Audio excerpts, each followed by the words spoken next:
Now I'm going to show you a lovely German watch.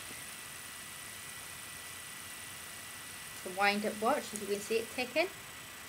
Lovely condition. See the little hand at the bottom? It's moving. You see it moving up? Yeah. These are rare. These are it's a German watch, wind-up vintage. Lovely condition, as you can see. Here's another one here. Another watch. Not German, but normal.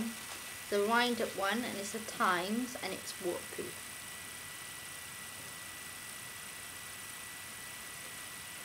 I'll show you another limited of Switzerland watch. St. Jewels is wind up. Lovely condition, as you can see. Works perfectly well. There you